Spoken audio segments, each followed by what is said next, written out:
پاکستان کی جانب سے امریکہ اور ایران کے درمیان ثالثی کی پیشکش کے بعد یہ خبریں بھی گردش کر رہی ہیں کہ دونوں فریقین کے درمیان پاکستان کے دارالحکومت اسلام آباد میں مذاکرات ہو سکتے ہیں۔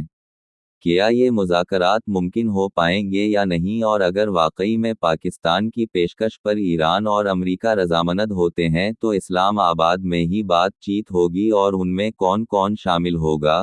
یہ وہ سوالات ہیں جن کے جواب اب تک واضح نہیں۔ لیکن یاد رہے کہ پاکستان کی جانب سے امریکہ اور اس کے حریف کے درمیان ثالثی کی یہ پہلی کوشش نہیں ہوگی۔ تقریباً 55 سال پہلے پاکستان کی کوششوں نے امریکہ اور چین کے درمیان سفارتی تعلقات قائم کرنے میں اہم کردار ادا کیا تھا، جب سن 1971 میں امریکی وزیر خارجہ ہنری کسنجر نے چین کا ایک خفیہ لیکن تاریخ ساز دورہ کیا تھا۔ اس وقت پاکستان گھمبیر سیاسی بحران میں گھرا ہوا تھا اور امریکہ سرد جنگ کے اس زمانے میں چین اور سوویت یونین کے درمیان پیدا ہونے والی نظریاتی اور تزویراتی خلیج کا فائدہ اٹھانا چاہتا تھا۔ یہ وہ وقت تھا جب پاکستان میں عام انتخابات ہو چکے تھے مگر حکومت سازی میں تاخیر ہو رہی تھی اور مشرقی پاکستان میں فوجی کارروائی کا آغاز ہو چکا تھا۔ مشرقی پاکستان سے ہزاروں کی تعداد میں بنگالی نقل مکانی کر رہے تھے، جبکہ مفتی باہنی بھی پاکستانی فوج کے خلاف کارروائیوں میں مصروف تھی۔ یہ وہ دور ہے جب سوویت یونین نے انڈیا کے ساتھ امن، دوستی اور تعاون کے معاہدے پر دستخط کیے۔ اس معاہدے میں تزویراتی تعاون پر زور دیا گیا تھا اور اس معاہدے کے بعد انڈیا کا روایتی غیر جانبداری کا دعویٰ کمزور ہو گیا تھا۔ سوویت یونین غالباً پاکستان کے چین کی جانب زیادہ جھکاؤ کی وجہ سے ناراض بھی تھا۔ لیکن ان تمام حالات اور واقعات کے پس منظر میں امریکہ پاکستان کو چین کے ساتھ اپنے تعلقات میں بہتری کے لیے کلیدی کردار ادا کرنے کے لیے استعمال کر رہا تھا۔ اس سے قبل سنہ 60 کی دہائی میں پیش آنے والے بیشتر واقعات کے پس منظر میں سوویت یونین اور چین کے درمیان تعلقات میں سرد پہر بڑھ رہی تھی۔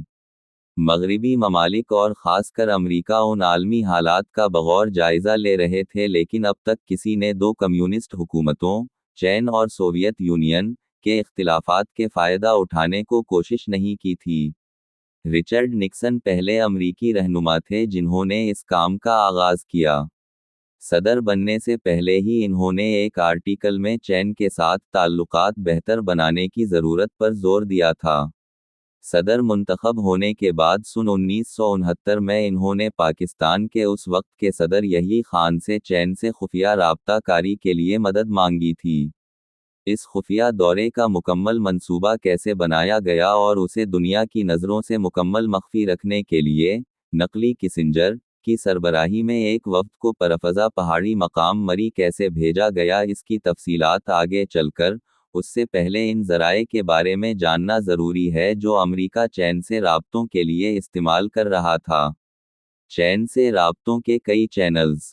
اس دوران امریکہ نے پاکستان کے علاوہ رومانیہ اور پولینڈ کے ذریعے بھی چینی قیادت کو رابطہ کاری کے پیغامات بھجوائے اور انہیں کوششوں کے نتیجے میں بالآخر اس وقت امریکہ کے national security advisor Henry Kissinger Pakistan کی وساطت سے 9 جولائی کو بیجنگ خفیہ مشن پر گئے اور جولائی 11 کو واپس آئے۔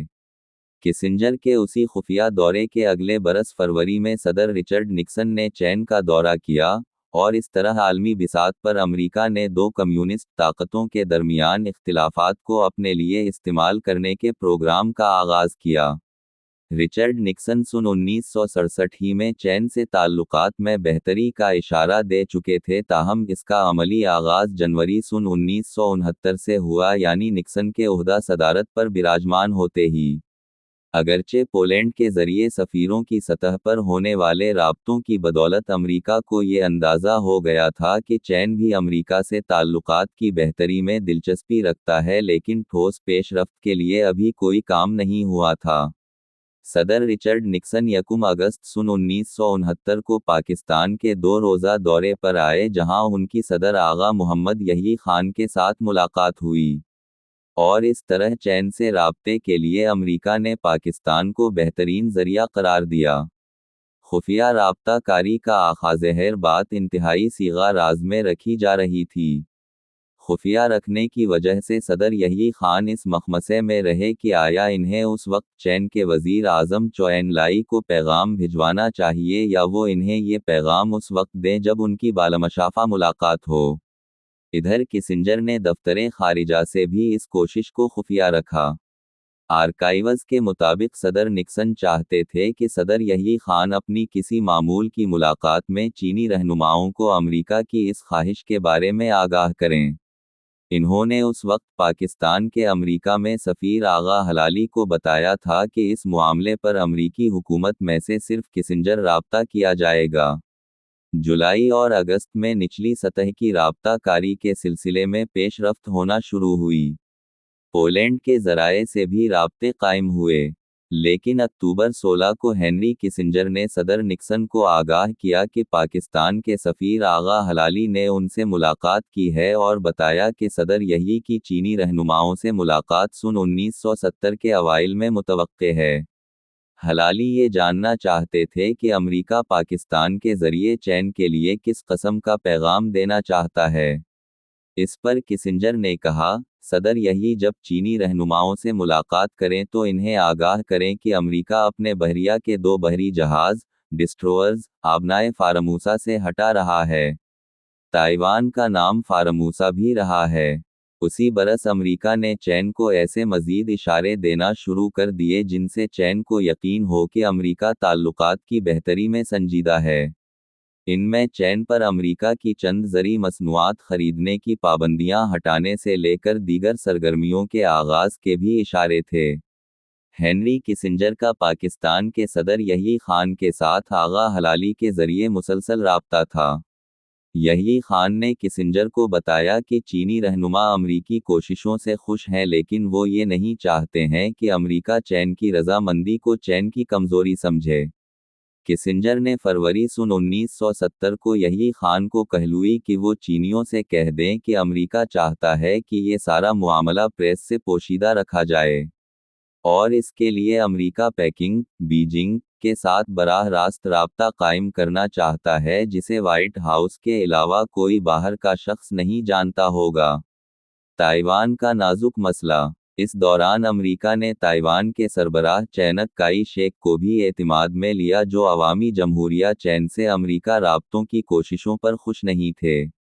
صدر نکسن نے انہیں یقین دہانی کرائی کہ ان کی اہمیت کسی صورت کم نہ ہوگی لیکن وہ اپنی ذمہ داریاں پوری کرنے میں ناکام ہوں گے اگر وہ چین اور امریکی تصادم کے امکانات کم نہیں کرتے ہیں۔ اکتوبر میں صدر یحیی اور صدر نکسن کی اس سلسلے میں ایک اور ملاقات ہوتی ہے جس میں نکسن نے یحیی سے چین جانے کے بارے میں ان کا پروگرام دریافت کیا۔ نکسن نے کہا کہ وہ کسی تیسرے ملک کے ذریعے چین کے ساتھ رابطے کا سلسلہ قائم کرنا چاہتے ہیں۔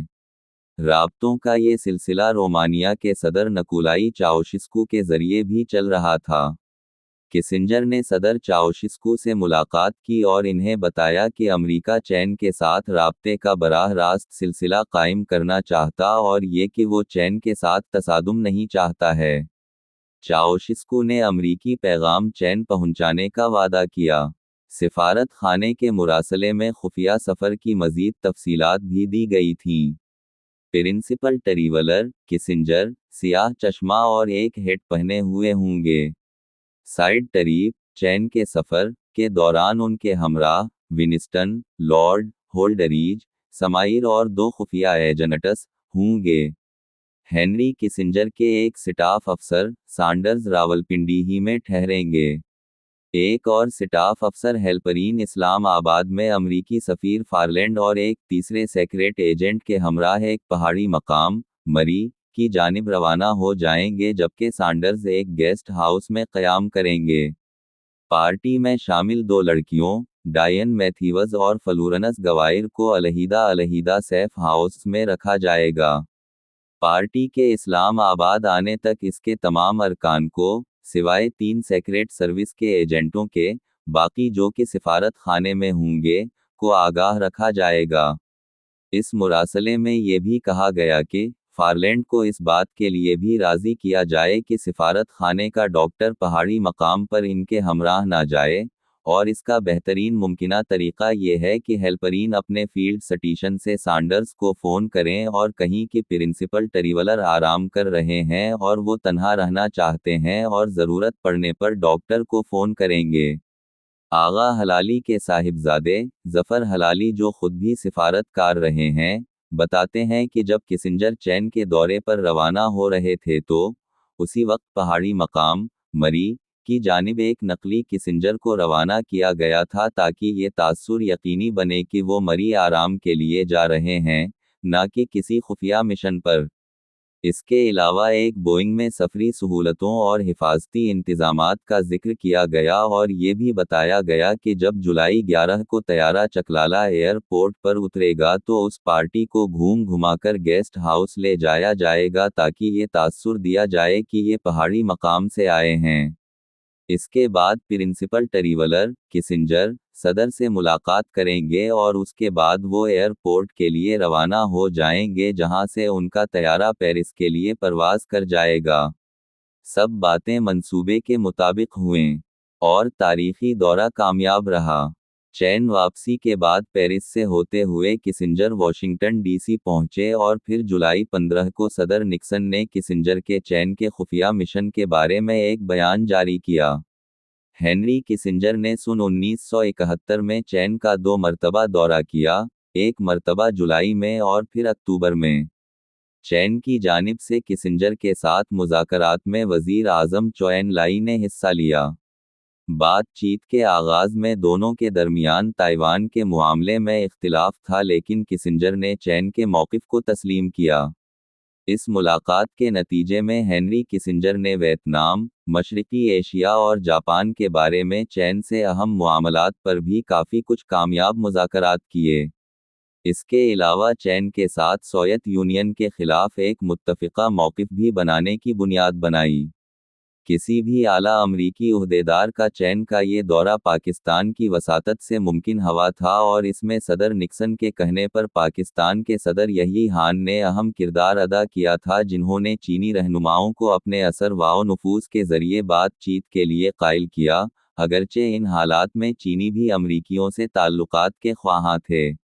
امریکہ اور چین کے تعلقات میں پاکستان کے اس کردار، خفیہ سفارت کاری اور اعتماد سازی کو بہت زیادہ سراہا جاتا ہے۔ اس دورے کے بعد کمیونسٹ بلاک کی ابھرتی ہوئی طاقت تقسیم ہوئی اور کمیونسٹ بلاک آہستہ آہستہ کمزور ہونا شروع ہو گیا۔ پاکستان، جس نے اس خفیہ مشن کے انتظامات میں کلیدی کردار ادا کیا، اسے اس خدمت کے عوض کیا ملا؟ یہ ابھی تک واضح ہونا باقی ہے۔ امریکہ کی اس خفیہ سفارتکاری کے دوران پاکستانی فوج مشرقی پاکستان میں فوجی کارروائیوں میں مصروف تھی اور اسی دوران انڈیا سوویت یونین کی مدد سے پاکستان کے خلاف جنگی تیاریوں میں بھی مصروف تھا۔ اس خفیہ مشن اور اس کی تزویراتی اہمیت کو بین الاقوامی امور کے تمام ماہرین تسلیم کرتے ہیں، لیکن اکثر مغربی تجزیہ مشرقی پاکستان میں پاکستانی فوج کی وہاں کے شہریوں کے خلاف کارروائیوں پر خاموشی پر نکسن اور کسنجر کو سخت تنقید کا نشانہ بناتے ہیں۔ ظفر حلالی کے مطابق صدر نکسن کے صدر یحییٰ کے نام شکریہ کے خط میں ان کے والد آغا حلالی کا نکسن نے خاص شکریہ ادا کیا تھا۔ نکسن نے اتنی زیادہ تعریف کی تھی کہ میرے والد نے اس کے خط میں ترامیم کرائیں اور خط دوبارہ لکھا گیا۔ سوچئے کہ ایک پاکستانی سفیر امریکی صدر کے خط کے مسودے کو درست کرائے۔